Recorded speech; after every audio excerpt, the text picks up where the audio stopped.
As car enthusiasts, we understand that top speed isn't everything, but it can still be discouraging to look up your car, only to discover that its top speed is 110 miles per hour. Even if you don't need to reach triple digits every day, it's still nice to have the option. And why limit yourself to 110 or 120 miles per hour when you could easily be doing 150 miles per hour at the next track day you attend? This list of vehicles, all of which cost less than $15,000 and some of which cost even less than $10,000, will get you up to 150 miles per hour and beyond. Before you watch the video, make sure you hit the subscribe button so you can support our continuous growth. Now that that's out of the way, fasten your seatbelts, and let's get going.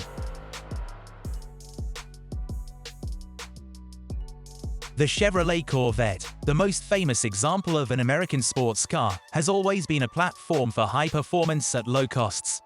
In contrast to most performance cars, Corvettes age in a manner that makes them relatively reliable and simple to maintain and repair. The chassis of the C5 Corvette has been used for a variety of projects, including Cletus McFarlane's Leroy drag car. However, even in its stock configuration, the car can reach speeds of 175 miles per hour. Although it has one of the highest prices on this list, the top speed of the C5 is one of the best on this whole list. Even for the cheapest examples, which typically cost about $15,000, it is highly likely that you will end up spending a few $1,000s more.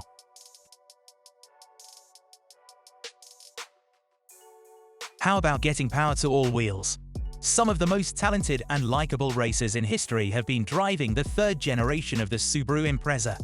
Travis Pastrana, Ken Block, Dave Mirra. The Subaru Impreza WRX of the third generation is able to reach speeds of over 150 miles per hour, despite the fact that it is not the most well-known model in the Subaru lineup. It is quite the car, and the best part is that you can get your hands on one for as little as $8,000. Just ensure that you have a couple of spare head gaskets laying around. For a very long time, BMW has been widely regarded as the manufacturer that produces the best sports sedans. Even though it is not an M5, the 535i is still more than enough car for the enthusiast who is looking for speed. The turbocharged inline six-cylinder engine of the 535i produces just over 300 horsepower, and the car's suspension ensures that it remains planted at higher speeds. The manufacturer claims that the 535i can reach a top speed of 150 miles per hour. However, it is well known that E60s are notoriously unreliable, despite the fact that it is not hard to find a 535i for between $8,000 and $10,000. The BMW parts are not only expensive but also difficult to obtain for our viewers in the United States. Buyers should be aware that when something breaks, they will be expected to pay a significant amount of money for the necessary repairs.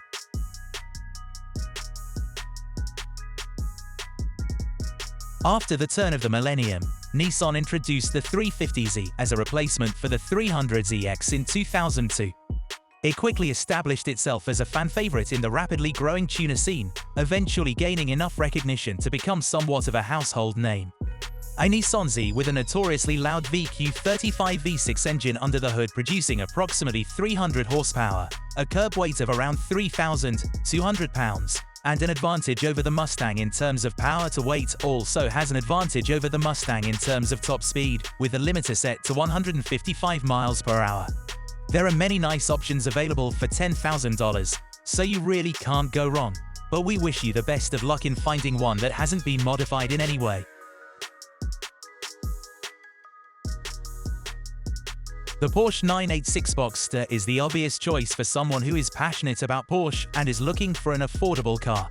Although it is not quite as cool as the 911, the Porsche Boxster is a fantastic entry-level sports car and is even credited with helping to save Porsche when it was first introduced. Unfortunately, not all Boxsters will get you to the 150 miles per hour mark on the speedometer. The maximum speed that the vehicle was capable of reaching in its first 4 years of production was 149 miles per hour. The cars produced from 2000 to 2004 had a top speed of 164 miles per hour, with variations in that number depending on the year and model. If you're willing to purchase a model that has seen a lot of use but is still in good condition, you may be able to get away with purchasing one for less than 10 grand. Good examples will cost you between $12,000 and $15,000. It is difficult to find a list of performance cars that does not include at least one of these. Even if you aren't a Mustang guy, you have to admit that with 8 cylinders of fury and rear-wheel drive, you'll have all the fun you need on a budget. The Mustang GT has always been an easy, affordable, and fun car to drive, and even if you aren't a Mustang guy, you have to admit that. As long as you are able to exercise self-control when leaving car meets, you won't have any trouble finding a 4th or 5th generation Mustang GT, and for between $8,000 and $10,000, you can get a model that's in excellent condition. It may be difficult for a stock Mustang to reach 150 miles per hour, but a relatively inexpensive tune can remove any limitations your vehicle may have. That wraps up today's video. We appreciate you taking the time to watch today's episode. Be sure to subscribe to our channel so you don't miss any of the stuff that will be published soon. We wish you a wonderful rest of your day. See you in the next one.